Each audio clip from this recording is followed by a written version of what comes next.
Hi guys, so Carlos nga pala ulit ng unboxing and everything.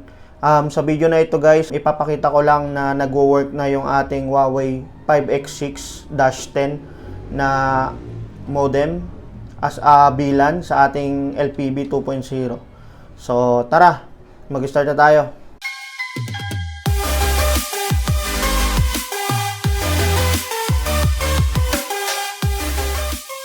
Okay guys, so ito yung ating OpticStar na Huawei. Ayan, so makikita natin.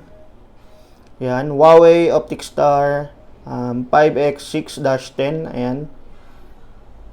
Okay, so mapapansin nyo, globe yan guys. Okay, saka etong 5X6 na to guys, pinlash ko na to gamit yung ShadowTech.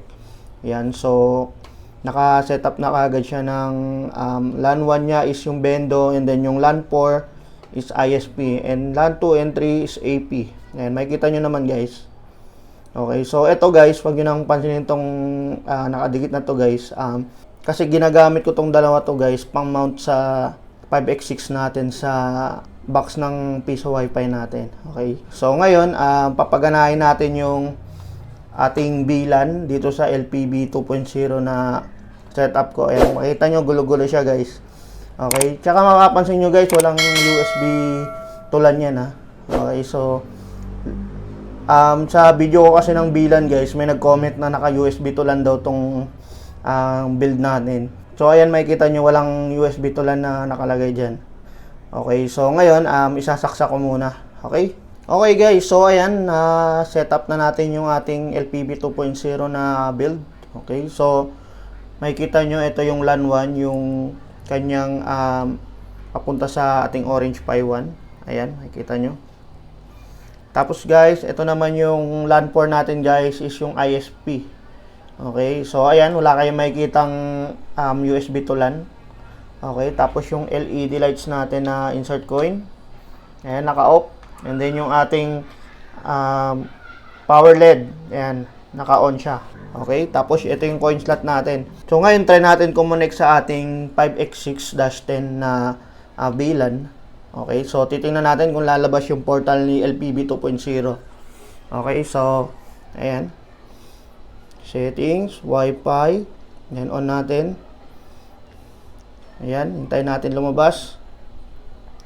So ayan yung ano niya guys, SSID yung Nesing piso Wi-Fi. Okay. Kaya Nesing piso Wi-Fi to guys kasi sa Friday i-deploy ko yung Bendo ko sa dito sa amin. So ito yung gagamitin kong ano niya, ang VLAN. Okay, so connect tayo sa Nesing. So ayan, makita nyo lumabas yung portal ni LPB 2.0. Okay, so ngayon mag-insert coin ako. Tingnan nyo, iilaw yung kulay green na LED natin.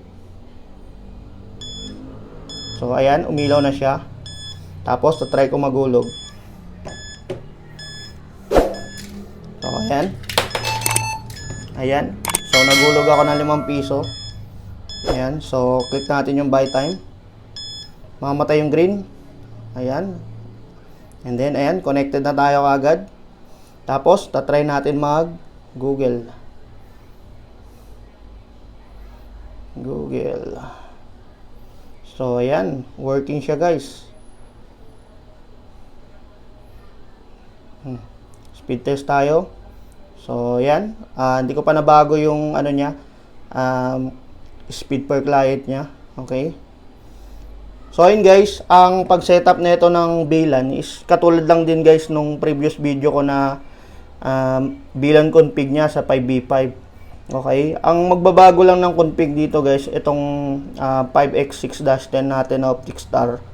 Kasi ito guys, kailangan mo i-flash talaga to nung ShadowTech flasher para malagyan mo siya ng VLAN. Tapos yung upstream port niya, masiset mo ng LAN 4. Okay, so yun talaga yung best way para mapagana nyo yung Huawei OpticStar nyo. So yun lang guys. Okay, so kung hindi pa kayo nakapag-subscribe sa aming YouTube channel, unboxing and everything, subscribe na.